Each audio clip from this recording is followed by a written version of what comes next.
Bonjour à tous, ça me fait plaisir de vous retrouver. J'enregistre cette vidéo en extérieur, pas n'importe où en fait, c'est un endroit que j'aimerais vous expliquer un petit peu de quoi il s'agit. Je me mets de côté parce que je vois qu'il y a un coureur qui arrive, alors je vais le laisser passer. Mais avant toute chose, pour vous qui venez d'arriver par hasard sur cette chaîne, je vous souhaite la bienvenue. Je partage avec vous simplement mon quotidien, ma façon de supporter le deuil. J'ai perdu ma soeur jumelle il y a à peu près 1 an et 4 mois du cancer. Elle avait un cancer du sein et une métastase osseuse au niveau de la hanche.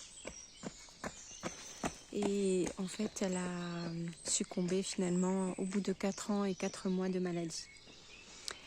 Alors, vous pouvez rejoindre cette petite communauté, vous abonner à cette chaîne. Vous pouvez également mettre un pouce sur la vidéo et puis consulter toutes les vidéos que j'ai postées toute l'année dernière et ce début d'année.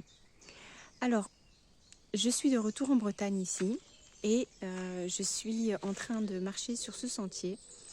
Alors, je vais me remettre dessus.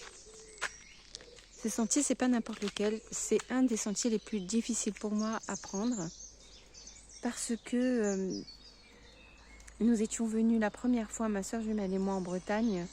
Au bout de ce sentier là-bas, il y a une petite maison, enfin une grande maison. Et cette maison, en fait, c'est le...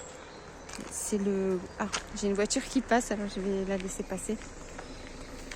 Cette maison, en fait, c'est la maison du naturopathe chez qui on était, ma soeur et moi. Voilà. C'était le naturopathe chez qui on était, ma soeur et moi, et nous étions venus de Paris pour pouvoir faire un jeûne long, expérimenter donc le jeûne long. Et c'est vrai qu'on n'était pas habitués, elle et moi, à jeûner comme ça. On avait déjà fait des jeûnes différents, des jeûnes intermittents, etc., mais pas un vrai jeûne. Donc on était venus ici vraiment dans l'objectif d'être encadré en fait par quelqu'un qui fait ça depuis, à l'époque il faisait ça depuis 55 ans.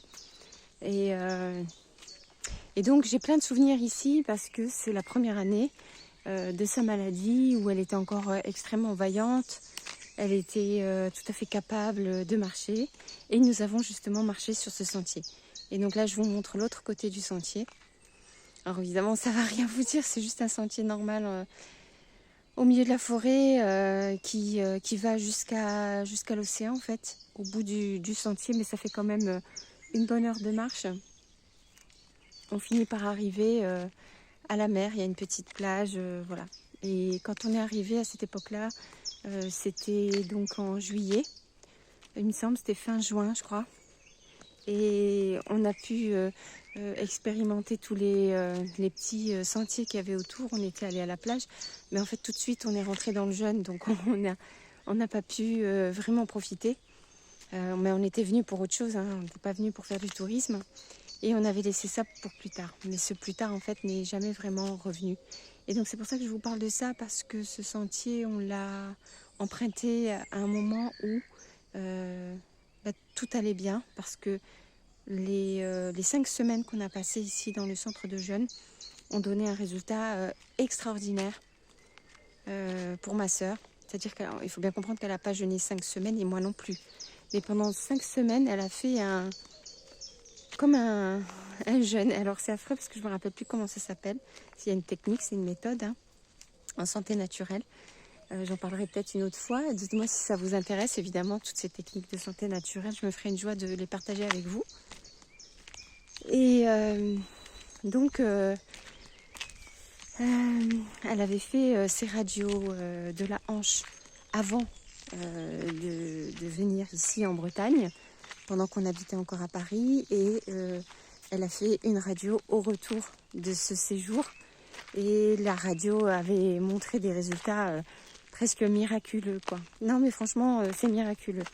C'est-à-dire que ma sœur ne prenait pas de traitement parce que elle avait été jugée comme incurable. Donc de toute façon, elle était dans une maladie mortelle. Et que de toute façon, pour eux, dans la médecine moderne, il n'y a rien à faire, quoi. Donc voilà, la personne est perdue. Et donc, nous, on s'était pas découragés, quoi. Et on avait décidé de faire le tout pour le tout. Et donc, on était venus. Alors, je dis 10 fois donc, excusez-moi, c'est parce que j'ai du mal à parler de ça sur ce sentier, parce qu'il est chargé de souvenirs. Et quand on est retourné à Paris à la fin de l'été et qu'elle a fait ses radios, au même endroit, le radiologue lui a dit « Je ne comprends pas comment vous avez fait, mais vous avez reconstitué de l'os. » Et que le cancer avait énormément reculé. Donc on a souri à ce moment-là, on a rigolé, elle et moi. Et il a rigolé lui aussi, il était sympa. Et il a dit « Franchement, je ne sais pas. Je comprends que c'est pas classique ce que vous faites, mais continuez parce que ça marche très bien. » Alors c'est ces souvenirs-là que j'ai sur ce sentier. Et j'ai donc vraiment, ça c'était en 2019, j'étais vraiment à cette époque complètement convaincue qu'il y avait vraiment une possibilité pour elle disons, de vivre mieux sa maladie, de prolonger en tout cas le temps de vie en bon état. Parce que malheureusement, quand on a un cancer, c'est pas pareil d'une personne à l'autre parce que ça dépend où ça vous touche dans le corps, quoi. Quand ça touche les os du bassin, ça commence à devenir très très vite handicapant, en plus d'être très douloureux. Donc l'objectif, c'était vraiment, pour moi, c'était évident de la guérir. Hein. J'avais peur de rien, je voulais vraiment y arriver. Et puis quand on est sorti de cette période de presque jeûne, et avec tous les efforts qu'elle avait fait avant, en naturopathie, pendant 4 mois de préparation, quand j'ai vu les résultats, j'étais hyper optimiste, quoi. Et donc, bon, je savais que dans tous les cas, c'était bien. Que soit c'était pour améliorer sa condition de vie, soit c'était pour rallonger sa vie, soit c'était pour la guérir, mais dans tous les cas, ça fonctionnait. Donc, c'était parfait. Voilà. Et malheureusement... ça, je l'ai déjà expliqué dans mes vidéos précédentes, plutôt au début des vidéos, je pense. J'ai perdu ma sandale. Je récupère ma sandale. Après ça, malheureusement, on s'est retrouvés pendant 4 mois à galérer à Paris sans logement. On a eu un problème de logement. Et là,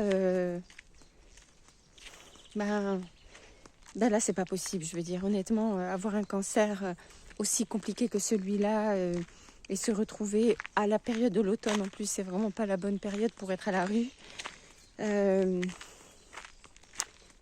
Ça nous a cassé complètement. C'est-à-dire qu'on a tenu bon et puis j'ai senti que ma sœur avait besoin de craquer de plus en plus. On a commencé à sortir complètement du protocole sur lequel on était parti depuis 6 mois maintenant. Et là, à partir de là, ça a été difficile à rattraper. C'est une façon de traiter la maladie qui se base en fait sur l'hygiène de vie, mais à 100%. Ce qui signifie que si vous n'êtes plus en mesure et vous n'avez plus les conditions de prendre soin de votre mode de vie, votre hygiène de vie, votre alimentation, votre sommeil, votre repos mental, alors là, c'est foutu, quoi. C'est très dur, je veux dire, de réussir avec des méthodes naturelles si vous réunissez pas les conditions. Et là, on ne les avait pas du tout. Alors, ni elle ni moi n'avions l'expérience, évidemment. Et je savais bien que c'était hyper dangereux, j'étais hyper stressée. Mais en même temps, je me disais, elle est tellement solide, ma sœur, et c'est vrai qu'elle était hyper solide.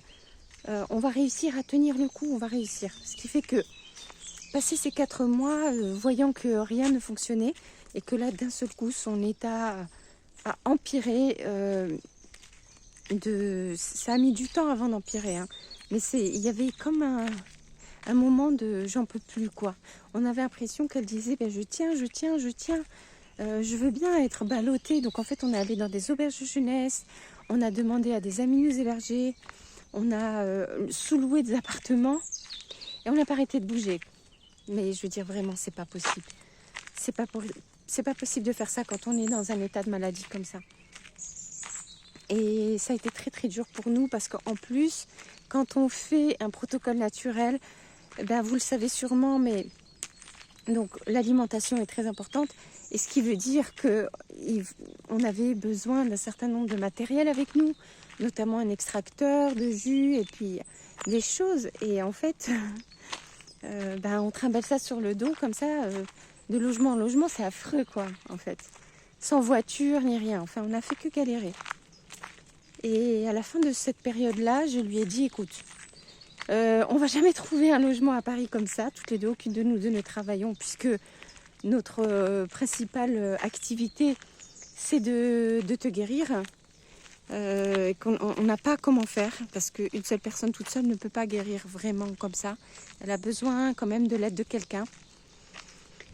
Encore une fois, donc vous voyez qu'il y a quand même pas mal de conditions avant de s'engager dans une voie de guérison naturelle. Mais je lui dis, écoute, on n'a qu'à retourner en Bretagne. Voilà, on a adoré le séjour qu'on a fait. Donc vous voyez le sentier, la campagne, la forêt. Je vous montre un peu en haut.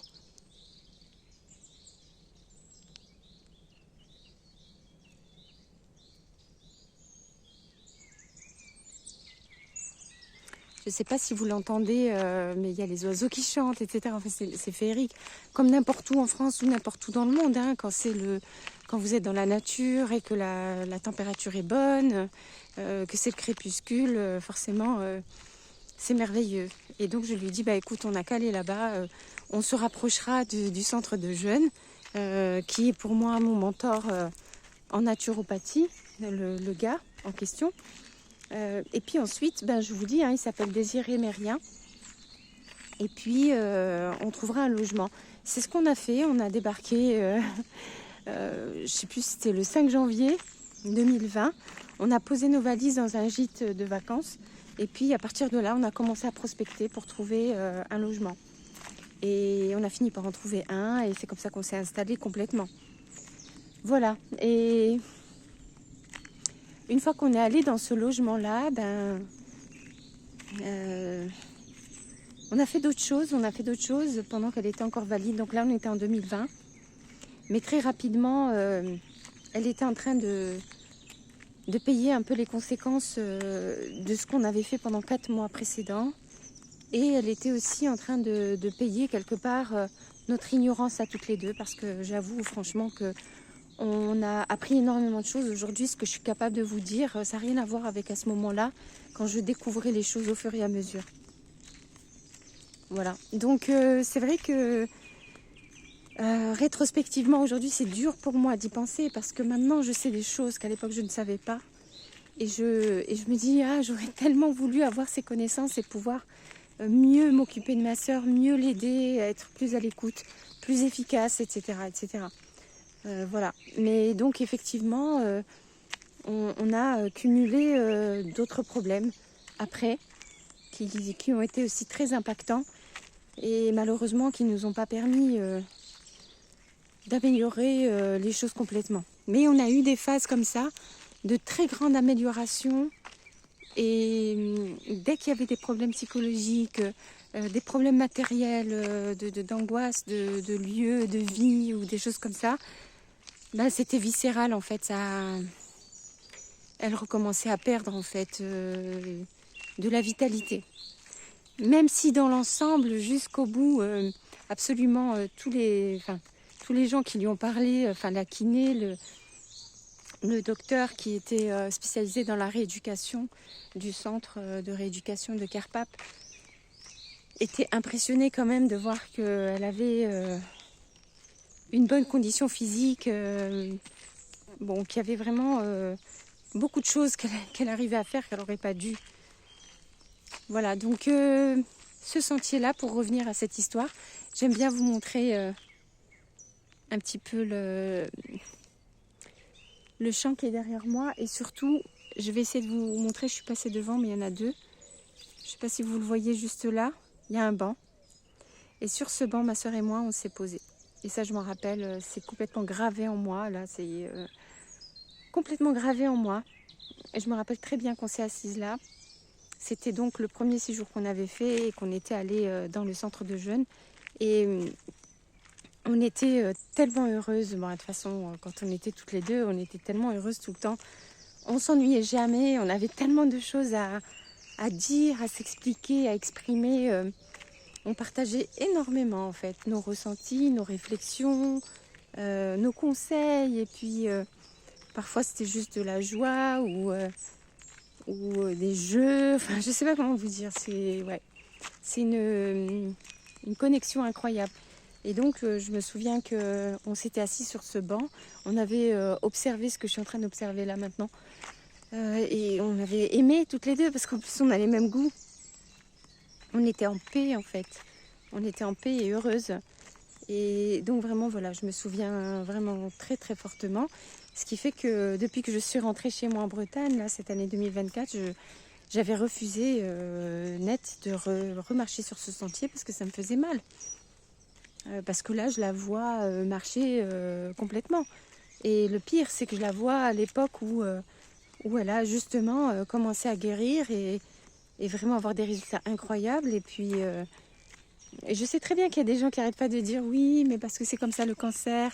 Il y a des moments où ça marche, mais en fait, c'est pas des vraies guérisons, etc. Mais tout ça, pour moi, c'est du bullshit.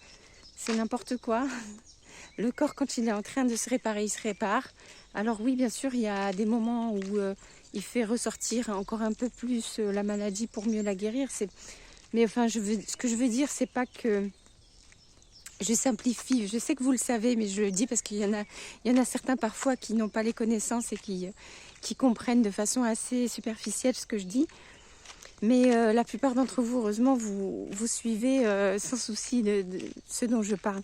Mais effectivement, revenir sur ce sentier, c'est le sentier du passé, quoi. Revenir sur les sentiers du passé, ça me fait mal parce que on n'a jamais eu l'occasion de revenir toutes les deux ici, alors que je m'étais promis de le faire une fois qu'elle serait guérie. Et comme vous le savez, elle n'a pas guéri et elle en est morte. Et aujourd'hui, marcher sur ce sentier, c'est difficile pour moi. Voilà, c'est difficile pour moi parce que j'ai tellement de tendresse pour elle. Et je me retrouve à marcher toute seule ici. Je vous assure que je le prends un peu comme une anomalie, quoi. Je me dis, mais comment c'est possible? Je sais que c'est possible, c'est arrivé, mais il y a encore tellement de questions que je me pose sur le déroulement des choses et de savoir finalement qu'est-ce qui a été le plus déterminant dans les moments de guérison ou dans le décrochage. Parce qu'elle a vraiment décroché, on peut dire vraiment, allez, les 2 derniers mois, où on peut penser qu'elle a commencé à décrocher. Même pas 2 mois en fait, 1 mois et demi, avant sa mort. Mais vraiment, elle a tenu bon, hein, elle était déterminée à vivre. Et après, comme je vous ai dit, quand on n'a pas les conditions autour, vous savez à quel point la dernière année, on a vécu vraiment du harcèlement de la part de l'équipe de l'hôpital. Ce qui n'est pas le cas de l'équipe médicale de Carpap, hein. Je tiens vraiment toujours à le souligner. Une équipe n'en vaut pas une autre, hein. C'est des gens différents en fait. Et donc voilà, en fait, il y a beaucoup de souvenirs sur ce sentier, mais je suis fière de vous montrer qu'aujourd'hui je suis dessus. C'est pas la première fois que je reviens dessus. Vous imaginez bien que la première fois, j'aurais jamais pu enregistrer une vidéo. Tellement j'avais mal dans les boyaux, je sais pas comment vous dire. Voilà. Et puis je vous fais un dernier petit tour. Moi je vais continuer ma route jusqu'à rentrer chez moi. Et puis je vous remercie vraiment d'avoir marché avec moi sur ce petit sentier des souvenirs. Les sentiers du passé, c'est vrai que j'ai que ça maintenant. Et j'essaie de me réapproprier en fait ce sentier parce qu'il est magnifique et que ma soeur et moi on l'a adoré. C'est juste que marcher dedans me fait mal parce que j'ai l'impression d'être sur une jambe, qu'il me manque la deuxième jambe et la deuxième partie du cœur, la deuxième partie du cerveau. J'ai l'impression d'être en manque et c'est très douloureux. Alors voilà, je vais arrêter cette vidéo ici. Je vous souhaite vraiment de prendre soin de vous du mieux possible. Sortez vous aérer parce que je pense réellement que la nature, c'est ce qui fonctionne le plus. Pour moi, en tout cas, c'est ce qui fonctionne le plus. Et juste après, c'est voir des amis, voir la famille, voir des gens qui nous font du bien. Ça peut être voilà, même des inconnus. et je vais essayer de prendre soin de moi aussi. Je vous fais des gros bisous et je vous dis à très vite pour une prochaine vidéo.